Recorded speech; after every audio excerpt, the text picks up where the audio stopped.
Hello, everyone, and welcome to this webinar produced by Business Performance USA. We're honored to have you as our guest, and we know you will gain a great deal from today's presentation. Business Performance USA produces these weekly webinars on Tuesday at noon Central to provide business insights on a variety of topics important to business professionals. And we are a voluntary association, and you can join us at no charge and get these tips from these great volunteer executives that are providing this because they care about the communities. We provide an online business information exchange, and so just go out there to Business Performance USA and you can join us. Today's webinar is presented by Matt Graham, who is the Vice President of Track One Technology, and he'll be talking with us on the series about background screening. We're calling it Basic Truths About Background Screening, and today he will be giving us a visual view on the top 10 screening tips.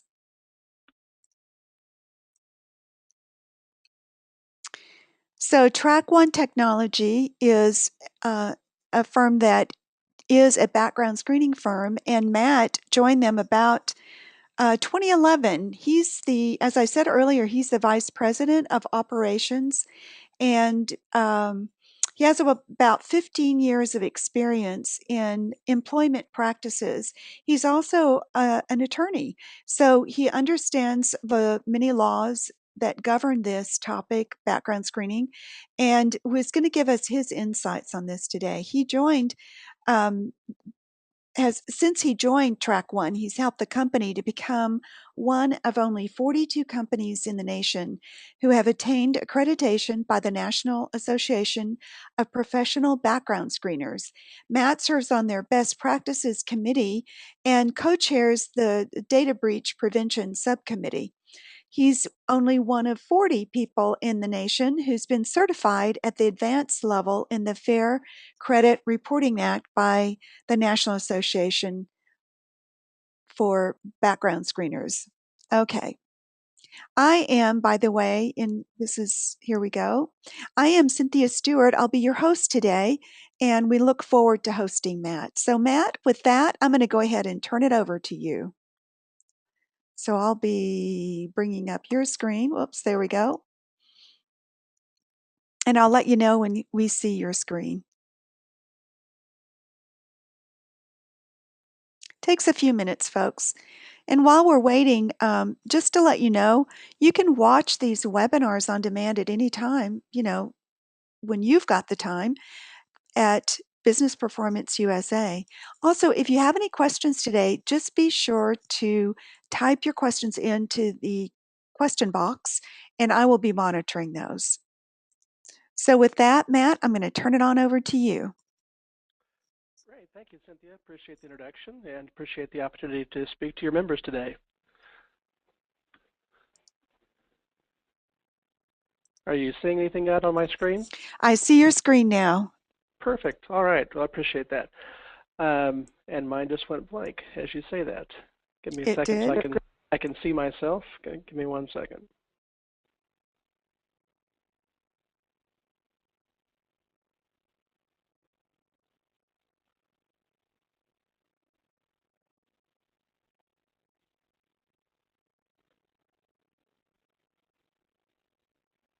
It looks like something's happening, Matt, so it looks like it's coming back. Perfect. There we go. I'm seeing Imagine Your People. Okay, great. We'll jump to that in just a second. Okay, well, good. Again, thank you. Appreciate the introduction. And we're 8 webinars into the series now, which seems amazing. It seems like we just started, and yet it seems like we've presented so much information. So this webinar is actually going to take us beyond the mechanics of background screening and kind of venture into some philosophical territory, if you will. Know that we're not pushing any particular agenda. We're not trying to make you feel bad for wanting to exclude criminals from your organizations or your housing communities. We will try to let you know what the regulatory agencies and the plaintiffs bar are trying to suggest and where there are risks at setting up absolute barriers. We'll hopefully also ask some probing questions today that might cause you to do some self-reflection regarding what you're trying to accomplish with the screening program. One of the worst answers to the question of why do we do things that way is, well, because that's how we've always done it. So hopefully by asking some of these questions, we can maybe have you pause just a little bit and give a second thought to how things are happening in your screening programs. But ultimately, what type of organization or housing community that you're trying to build is really up to you. And we're just here to provide information to help you make some informed decisions. So really the first thing that you want to kind of take a look at when you're evaluating your screening program is, what kind of people are you wanting to have in your organization? So really just imagine your workforce. Imagine the people that are employed by your organization or maybe volunteering in your organization. It's an interesting statement here on the screen. You become like the 5 people you spend the most time with. Choose carefully. That's really true, and really nowhere is it more prevalent than like a father and son. Just this past weekend, we were out at a greenhouse picking out some plants for our front flower bed, and I was kind of standing with my hands on my hips, kind of arms akimbo, and I looked behind me, and my oldest son was doing the exact same thing, the same pose. So family dynamics are a little bit different than an organizational dynamic, but it really is true that the type of people that you have around you is really influencing how you respond. So I guess it really is important then to make sure that you introduce the right type of people into your organization. So vision matters. So you really need to have an understanding of what type of people that you're trying to hire. I mean, it makes sense to design that out and write it down on paper, what you're looking for. Nowhere is that more applicable than, I guess, in job descriptions, which really could be a webinar into itself in terms of how to craft a proper job description. But just getting down on paper what it is that you're looking for would be useful. Are you looking for an aggressive, outgoing, hardworking, face-to-face sales representative? Just establishing what it is that you're looking for. So most of us at one time or another have probably said this about a coworker. I wish we could clone him or her. So what is it about that person that makes them a good fit? Is it their skills, their work ethic, a combination of both? So what's that person's story? How did they get to where they are? Asking those questions will really help you steer your talent acquisition efforts in the right direction, trying to find people with similar backgrounds. So really identifying who it is that you're looking for is important. And when you are doing that, I mean, it's probably as equally important to ask the question of, who do we want versus who do we not want? And that kind of takes us to our next concept of ruling out or ruling in. The term background screening itself almost kind of sets the mental framework in a direction that really is opposite to what we're trying to establish here. So we're hoping that you'll kind of look at background screening in a little bit different way. So more of ruling in and creating an inclusive culture versus how do we weed out the bad apples. That's a term we don't often use here at Track One. We're not really about trying to weed out. It's about trying to find the right fit with informed decision making. So screening becomes much less about whether someone's committed a previous felony and more about what they've done in their lives, both the good and the bad. Trying to prove what they have, they have what it takes to make it in your organization. So with an inclusive culture, some of the concepts about that, you talk about tolerance and accommodation.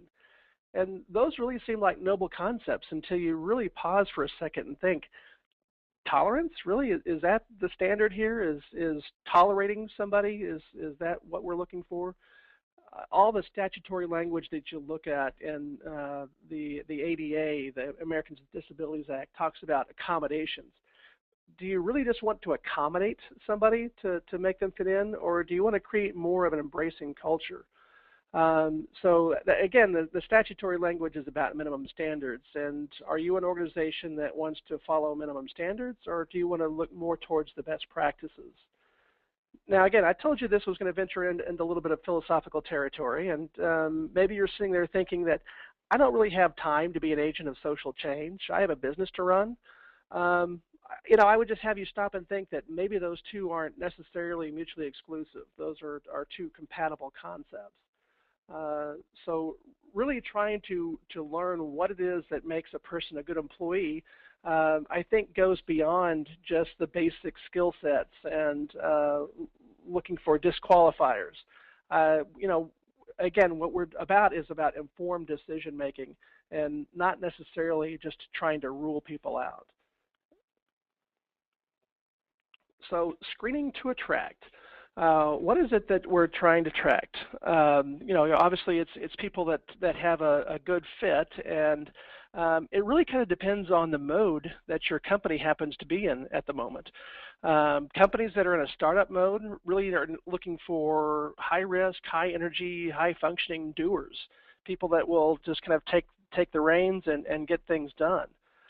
Companies that are building or kind of in a quality building mode really kind of shift more towards strategic thinkers, deeply skilled, high ethic oriented individuals.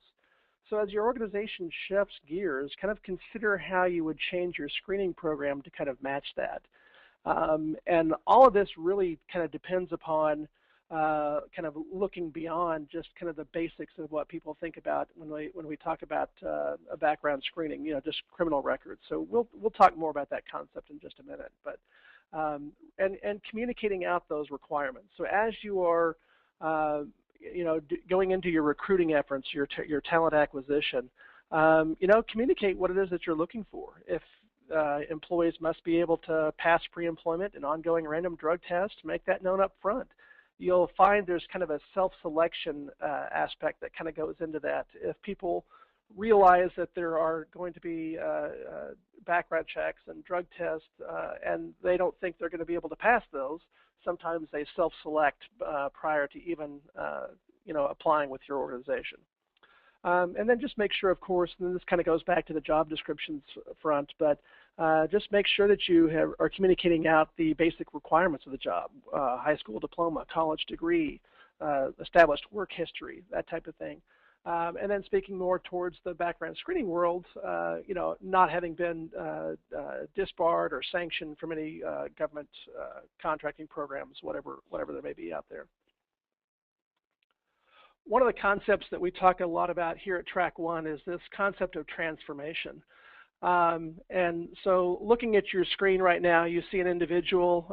You may recognize him because it's got the name right there in front too. Robert Downey Jr. This is a few years ago, quite a few years ago actually, in 1999. Just an individual who had kind of hit rock bottom.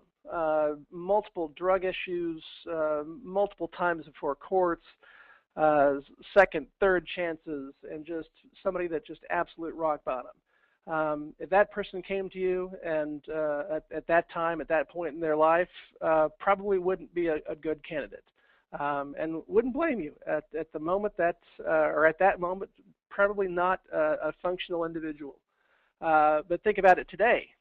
And of course, I mean, everyone who wouldn't want to have Iron Man working for them. But let's not confuse the man and the character, because I think that does a little bit of a disservice, because Robert Downey Jr. has turned his life around. And as the man, not the character, he has really got things going, has really gone from a rock bottom into a bankable and an action star, and a pretty decent fellow. So what that really is designed to highlight is the fact that the person can move beyond their history. They can move beyond their past. So the idea of a black mark on someone's record being a permanent bar to employment really runs counter to common sense. People do change, but they have to prove it. And so that's why what we'll talk about here in a minute about the concept of where the EEOC is trying to push things is creating these absolute bars to employment based on a criminal past or some other element. Not only does that exclude a certain segment of the population that could create some legal and logistical hassles for you, but I think it also rules out any chance of transformation. And I do think we have a pretty strong example of transformation here. And if you think about it too, I mean, who is a better uh, a better candidate? So we talk about resilience. You know, and what you're looking at here is a picture of our owners and our president here. We've got Dan Roberts there up front on the left, and Nancy Roberts up front there on the right. You know, this is life is messy. You will get wet on this ride. So the question is, will you sink or swim? So I guess what we're trying to communicate here is that somebody that has actually gone through and has faced adversity and has overcome that, perhaps they are better suited and have been better tested for future adversity. So are you going to hire people with a comfortably clean background, or will you hire people that have overcome things in their life and kind of made some course corrections, as you will? So there's an advantage to knowing how someone has responded to adversity in the past. So people with a comparatively comfortable and trouble-free background, will they crack under pressure? Maybe that's a question. And people who have had problems in the past, will they automatically be better suited? Maybe not. But the idea, again, is just completely ruling people out for something negative in the past is overlooking the possibility of future success. But this is all important. I mean, whether somebody is going to be a good representative of your organization, it's important because your people are your brand. Brands are made or destroyed by the people that represent it, and how they live out their heart as they go about performing their functions for your organization. That matters. I guess a couple of really good examples of that currently. Donald Sterling, the LA Clippers owner, currently is under investigation for some negative and some racist remarks that have been made. And that's having a tremendous effect on the team, the players, the NBA, the whole league. It's really caused some damage. So it's important to have the right people be associated with your brand. Another couple of examples, I guess, if you follow the tech news, and there's always the next $1 billion IPO around the corner, but this is a company that's out there that's actually dangerously close to an IPO. Radium One, their CEO just got fired for issues of domestic violence, narrowly escaped 45 felony charges. And that just was creating a very negative brand, much like the case with the Clippers. Sponsors and other organizations that would ordinarily want to be associated with their brand were running away and not wanting to create that association. So I guess the core here is that and to differentiate this from the Robert Downey Jr. case is this is the now, this is the negative. These things have happened, and they have not yet had opportunities to go through that transformation. Should they in the future be able to correct things? Absolutely, these people should be considered for potential association with other organizations.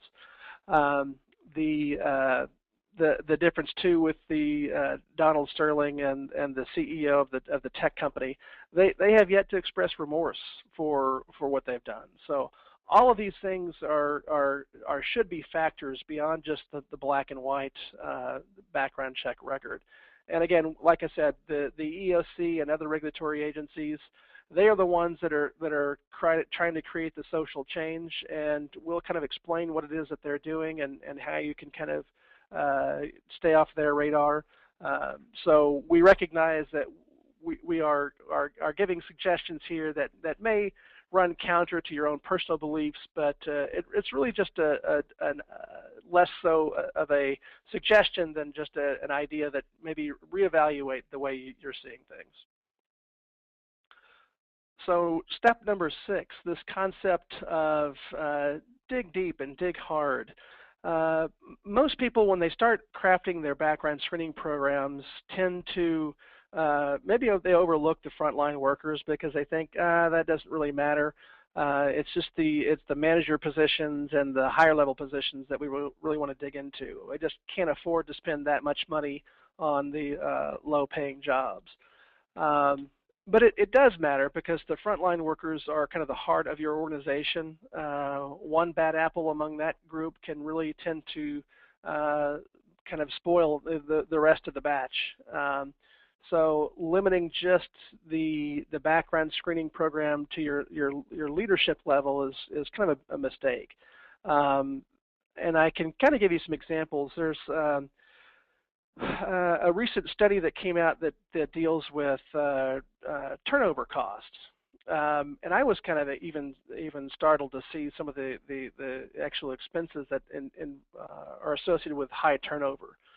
You can estimate basically about 16% of the annual salary for high turnover and low paying jobs, meaning those earning under $30,000 a year.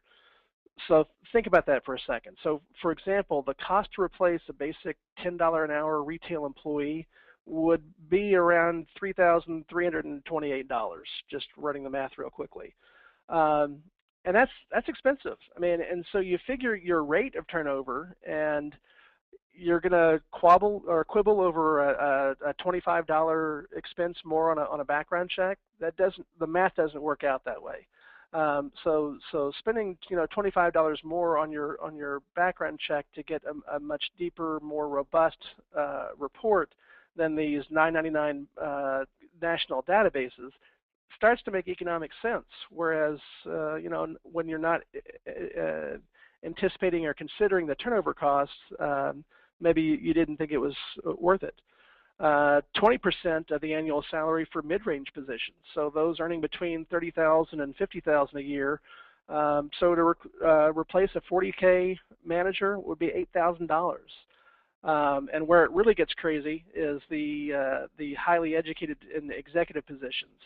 So you can estimate about 213% of annual salary for highly educated individuals. So the cost to replace a $100,000 CEO, $213,000. And we've seen some recent examples of things at that level. The CEO of Yahoo, prior to Marissa Mayer, and I think maybe prior to a couple other CEOs, Scott Thompson had lied about a degree, claimed he had a computer science degree, and actually the college that awarded that degree didn't actually start offering those programs until after he had graduated. So that caused a huge embarrassment and ultimately led to the ouster of that person. So it does happen at all levels, but thinking that you can just spend the money on your higher level positions doesn't really work out from a financial perspective. So again, that's the digging deep and looking at much more than just a basic criminal background check is recommended.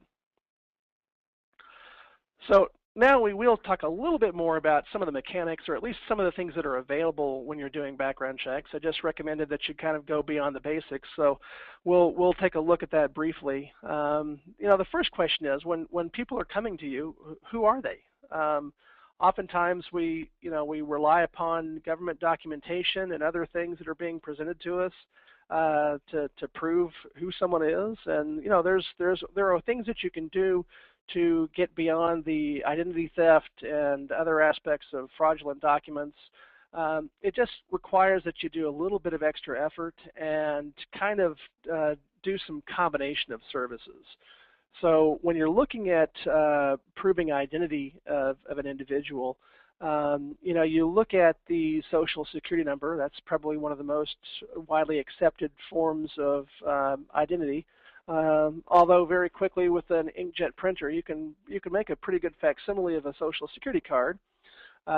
So we do have some services that take an applicant's Social Security number and return back the information that's associated with that. So a couple of different things that you can do. One, running it through the Social Security Administration's database and confirming that person isn't using the number of a deceased individual, running it against the death master file from the Social Security Administration. But more than that, a lot of companies, and ours included, have a service that will take the Social Security number and provide an address history. So if you think about your typical employment application, one of the things you do is have them provide an address history. So if they're presenting a fraudulent number, they may be able to present a number that matches up with a name, but much more difficult would be for someone to establish or provide you with an address history that matches up with the information that comes back after you run their background check report. So that is a helpful tool. The other thing the address history will provide for you is it gives you an idea of where that person has lived. And again, if they've omitted a certain address from their history, that may be because there's information that you may want to dig a little bit deeper on, running some county criminal searches in those jurisdictions. So again, starting with the SSN, that's a really good place to look. Because if people are trying to present you with a false identity, the most likely explanation for that is they're either covering up their ineligibility for employment in this country, or they're trying to run from a past that they would rather not you know about. And again, thinking about our previous conversation, just because somebody has a past that they're running from doesn't necessarily mean that is going to be a disqualifying past. But you as an employer do have a right to know what's out there and should know so you can make an informed decision. So in the world of background checks, you know, a lot of people are, especially the hiring managers, are focused on speed. How quickly can I get the information back? I've got a position I need to fill. I've got applicants. It's let's say maybe it's a competitive job market, and I've got applicants that are able to go get jobs elsewhere that I don't want to lose. So fast. I need it now. That's great, but in our line of business, speed really does kill. And I feel sorry for whatever animal we have here on the screen. I'm not quite up on my zoological background, but that's you know, it's not a good idea to rush through these things. It takes time to uncover information. Believe it or not, still a good number of the jurisdictions across the country don't have electronic records. So we actually send live people to the courthouse to go up and pull from some musty, dusty files. And so that does take time. And so does verifying the information that come out of databases. TrackOne has one of the best databases out there in terms of its coverage and its accuracy, but nobody can claim to have a database that covers every criminal record from every jurisdiction. It just doesn't exist. Even the FBI records aren't complete. By their own admission, they lack final dispositions in about 40% of their cases. So the information that comes out of these national databases is a great place to start, but pushing that information out into a report and giving it out to our clients is just not something that we choose to do here. Because what we'll do, whenever a hit comes out of that national database product, we go back with the original reporting jurisdiction and make sure that that information is the most current and up to date. Now, why that's important is the criminal records really are a much more living, breathing document than I ever really understood before coming to work here. A lot of times there are subsequent judicial processes that happen that go back and change the original record. And these databases that are aggregating and acquiring information from all different jurisdictions, you know, they do that on a routine basis. It's a recurring basis. But sometimes that frequency isn't quick enough to pull information from the most current and up to date. So that's why it's important to go back and, prior to delivering a report, making sure that the information you're putting out there is the current and up to date. And that's something that we do, and that's unfortunately something that does take a little bit of time, so it does delay the process just a little bit. But on average, we are getting our information back either the same day or the next business day. So consider really how quickly you need to move and whether or not you would then be basing your decisions on complete and accurate information. So I've got a little graphic here. This is kind of my own design, but it's there really are three competing qualities of background checks. There's the cheap and affordable price, there's the speed, and there's the accuracy. And each one of those qualities kind of goes off in a different and opposite direction. and it's kind of like software development. You can have things to full featured and cheap and on time, and you can pick two. That's kind of the same thing for background checks, because no matter where you are going to fall in the spectrum here, just kind of imagine a circle going around these three qualities, this triangle. You're going to be in it won't exactly be a quadrant since we're dealing with a triangle, but you're gonna fall somewhere on one of the sides of the triangle, and you're going to always end up having either a low price and a mix of accuracy, or accuracy and speed, or price and speed. You're not ever going to have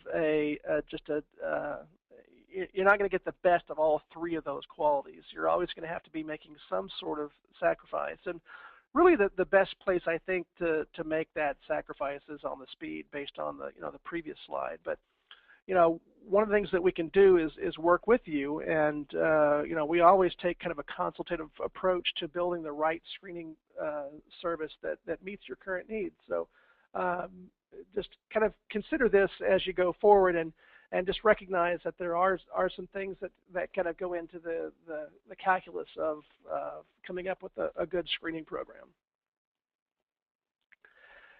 And here we have another family picture. This is some other members of the Roberts family, family vacation somewhere in Idaho Springs, Colorado.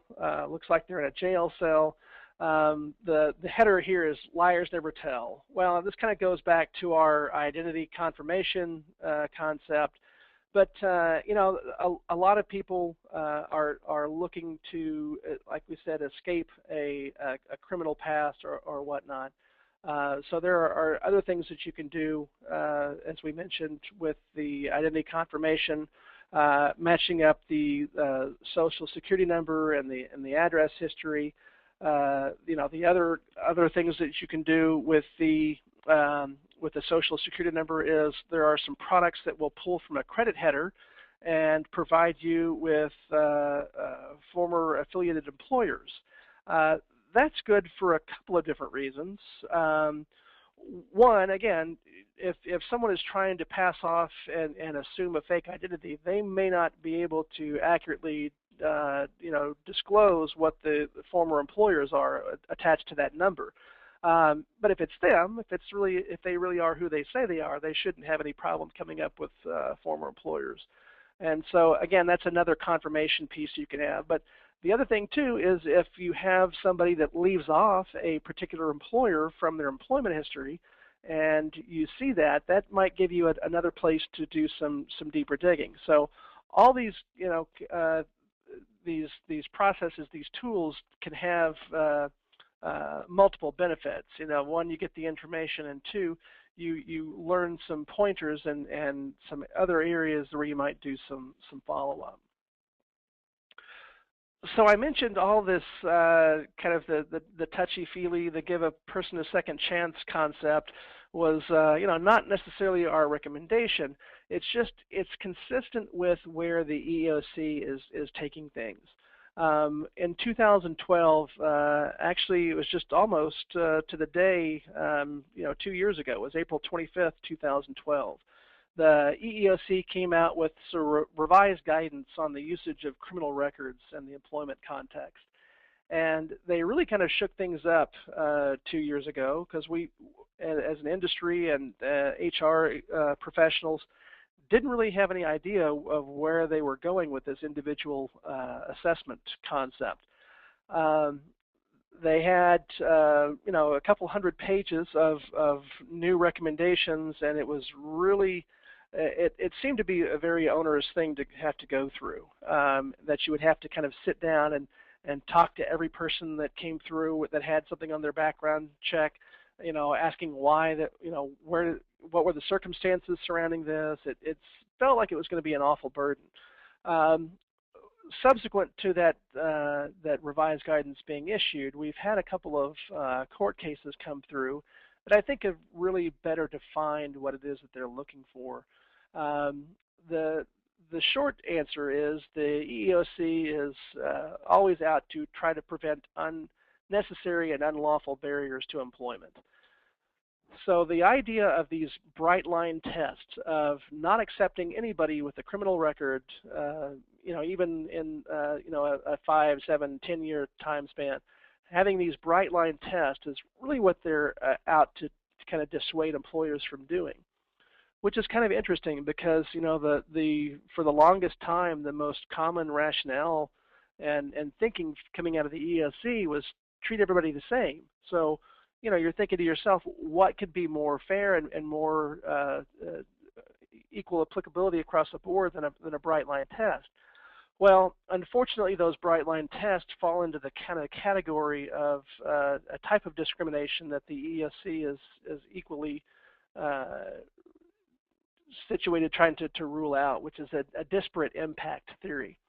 So, which is meaning to say is you have a facially neutral policy that has an unfair or an unequal impact on a certain segment of the population, protected classes under the EEOC.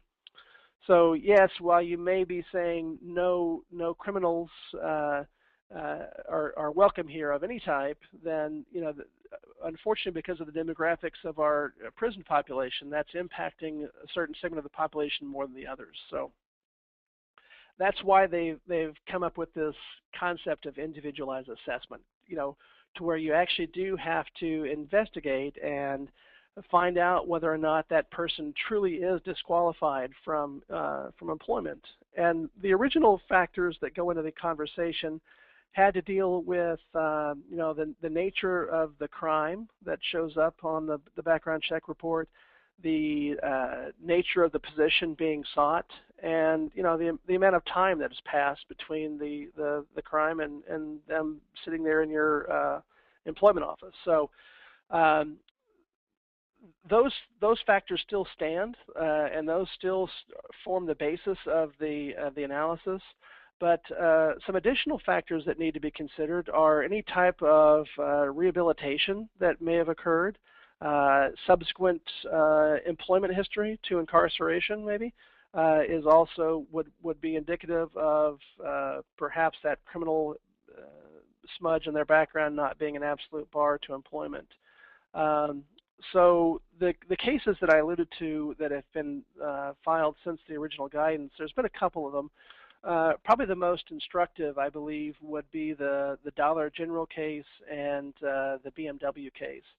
In both of those situations, you had some individual fact patterns that showed individuals that had long-term employment and no problems since whatever crime had been committed in the past.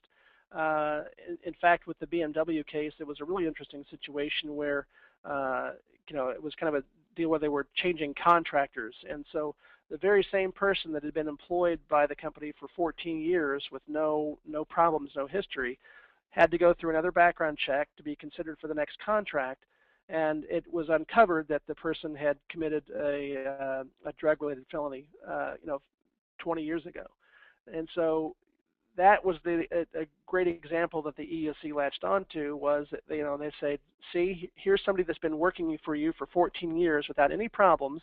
You thought they were a model employee, and now you see this drug conviction from 20 years ago. They've been employed by you for 14 years. Why is that a disqualification? And so now the employers are going to have to come up with an answer other than, well, that's how we've always done it. So we're waiting for these cases to kind of resolve themselves to see what type of information that we can glean from these, but we've at least now understand exactly what the EEOC is looking for. So the bright line test of no felony convictions is really going to put yourself at risk. The Dollar General example, I think, is it's a little bit different. The Dollar General case is you had somebody applying for a cashier position with Dollar General. They had self-disclosed a drug felony in their background and indicated that that they had cleaned themselves up and that wasn't going to be an issue anymore. In fact, they said, I've been a cashier for several years at another organization, another retailer that's similar, and had no problems there. So they overlooked that and decided to not hire that person anyway. And again, that's what the EEOC was looking for, trying to say, well, look, this person was successful in holding down a similar position. Why isn't that good enough? And again, the answer is going to have to be better than that's what our policy is. So we'll have to see how these things shake out. And really, I guess the reason for kind of bringing up the ESC is just to make you aware of where that regulatory agency is headed. They are really looking to move beyond the bright line test, and I guess the best way to say it is they are trying to have employers hold out hope for a transformation. Unfortunately, the ESC, one of the commissioners, when they were unveiling this guidance, is, they made it clear that, we're not trying to apply this in all situations. There may be some situations where the nature of the crime and the nature of the position being sought is so manifestly connected to one another that it just makes no sense for further analysis. So obviously somebody with a conviction of domestic abuse or abuse against a child wouldn't be considered for somebody like a daycare position. So their common sense does prevail, fortunately. That's rare sometimes when you're dealing with regulatory agencies, but I do think that they're not trying so much to be agents of social change as they are really just trying to address just the fact that some people are being kept out of positions for no other reason than events that they've overcome. So that's why we kind of are, I guess I'll come close to saying, preaching the idea of truth and transformation, but it's really up to individual organizations to decide what level of trust and what level of issuing of second chances they want to do. I can just tell you what our experience has been, that we've looked into individuals' backgrounds, and we've seen things like maybe there's a DUI from 5-10 years ago when they were a young kid and just didn't know any better. Does that mean that person's not qualified to work in any position for any company? No, of course not. In fact, like I said, we've got people that have successfully overcome things in their past and have gone on to great things. So just holding out that hope that people can change, and does it really make sense in a competitive environment where you're looking for the right talent to automatically rule out people with any blemish in their record? So I told you we were going to be venturing into some philosophical territories, and again, we'll leave that for you to determine. It doesn't color the results that we return. We always return whatever results we are legally allowed to do, and we let you make the decision based on it. So that's our webinar, and we'll kind of go back over the items that we talked about. Really the first step was to envision what your organization is to look like, and seek out those individuals that really are a good fit with your culture, with your organization's mission. But first you have to see it. You have to know what you're looking for. And then we talked about the ruling out versus the ruling in, and how background screening automatically kind of creates the concept of ruling out, but you don't have to accept that. You can try to create a program that allows you to find the right people versus keeping out the wrong. And screening to attract, and the transformative, and looking for resilient people and overcomers. Again, it's trying to decide, is it better to have somebody with a squeaky clean past and no trials or tribulations in their past versus people that have overcome? And that's for you to evaluate and decide. Because your people are your brand. The individuals that you have associated with your organization are going to be carrying out that message. They're going to be interacting with your customers, and any type of negative behavior or things like that will be directly associated with your brand and can ultimately cost you customers and cost money in the long run. So to do that, to find the people that are the right fit, you have to be asking questions. You have to go beyond the criminal records. We mentioned briefly what are some of the other services that you can run, but perhaps some of the most important concepts, like I said, going beyond the criminal records, would be calling up references, doing employment education verification, finding out whether the people have the licenses they say they have. There are a lot of things that background screening companies like Track One can do for you beyond criminal records. So ask the questions. If you're in a specialty field such as the medical field or transportation, there's a whole slew of services that are available that will provide you information that's important. In the transportation world, in the trucking world, the Federal Motor Carrier Safety Administration has come up with a new pre-employment screening program that gives information about crash investigations and safety records. So a whole slew of information is out there. So make sure if you're in a specialty industry that you ask us what might be out there for you. In addition to those services that we talked about, the identity confirmation. There's some new services out there that are available in that world as well. There's a consent-based Social Security verification that can go directly to the SSA, the Social Security Administration's records, and provide some protection against synthetic name fraud, which that's a whole webinar in itself, and maybe it'll come up in our next series.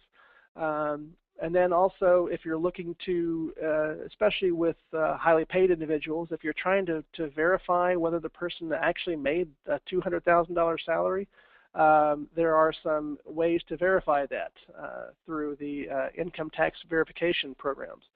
So again, lots of information out there that's available. Just be sure to ask your screening provider, hopefully Track One. Speed kills, absolutely. While you may feel like you have a burning need to get information back as quickly as possible, just remember that little diagram that the further away that you move from that speed arrow, you're moving away from accuracy, or you're moving away from an affordable cost. So just remember that it's important for the information that that comes back to be accurate, because ultimately it's the information that you're going to be basing your decisions on. And you can't be sure that you're doing the right criminal search until you know who they are in front of you. So again, those identity confirmation pieces are important. And last but not least, it's that individual assessment concept that the EEOC is pushing out there, really forcing you to look beyond just those bright line tests. So if that's what you have in your program right now, says that nobody with a felony conviction can be employed by ABC company, I would urge you to reevaluate that. At least first start taking a look at the types of positions that you have in the organization. It may make perfect sense, like the EEOC commissioner said, that this person with a domestic violence conviction can't be working in your daycare center. But think about the other positions that are available in your organization. Could somebody with a violent felony come take care of your grounds, your facilities, and the off hours where there's no other people around? Those are the types of questions to start to ask. So again, it's not so much not being able to exclude criminals, it's not being able to exclude all criminals for all positions. So really tailoring your screening program to the types of positions that you have is going to be important. So I appreciate the opportunity to speak to this group today, and hope that you'll kind of take this moment to step back and evaluate what your program looks like. And of course, we're always willing to dive deeper into these subjects, and so you're welcome to give us a call and contact us at Track One. But that's our webinar today, and I appreciate your attention. Very good. Thank you, Matt. Maybe, let's see. Let's go ahead and go to the next slide. I'll leave it with you this time, and we'll just wrap up on that slide. Oh, you're bringing it to me. Okay. Let me. Yeah, I can do that, or I can take it back. Either way. No, I'll take it. Okay. Okay. So you should be seeing my screen now. Let me remind you that we do invite Track One back to talk about background screening, and they'll be back on May 20th. And Matt and Nancy run interference for each other depending on what's going on with the business and what's who needs to be with what client. So we're always glad to have either of them back. They're very knowledgeable. Matt, thank you for today. It's kind of the softer side of background screening, and having listened to these webinars, it does begin to sound like when you just go down that path of ruling out that that's what background screening is. And I think you made an excellent point on many of the slides, that to always remember that people make mistakes. In fact, there's none of us that haven't made mistakes, and that we need to be aware of that, and we need to look at what people have overcome in their lives and how they've transformed. So great point, Matt. We appreciate that, and we are looking forward to the next webinar, answering your concerns with real solutions. You'll want to make sure to mark your calendars for May 20th. Also, just to let you know, our lineup for next week, we do have the very popular Kent Stroman back. He'll be talking about a really wonderful subject. It's called Seven Keys to Success in High Stakes Asking. And he is the asking coach for America, really. He has founded the Institute for Conversational Fundraising. And whatever level you're at in the organization, or whether your organization is a nonprofit or a for profit, we all have high stake asks. Probably the biggest of those may be the one when you were asked to marry your spouse, or when you were asked to come to a new company, or all of those kind of things are high stake asks, and we'll be looking forward to that. Past that, we'll have Emily Shoup back, and that's on May the 13th. She'll be back for productive conflicts, and then wouldn't you know, it's back to May 20th. So folks, thanks so much for being here today. Matt, thanks for all your great insights to help people run a better background screening program. Look for these webinars on businessperformanceusa.org. And with that, we'll see you back next week. Thanks everyone. Bye, Matt. Appreciate it. Fine, thank you.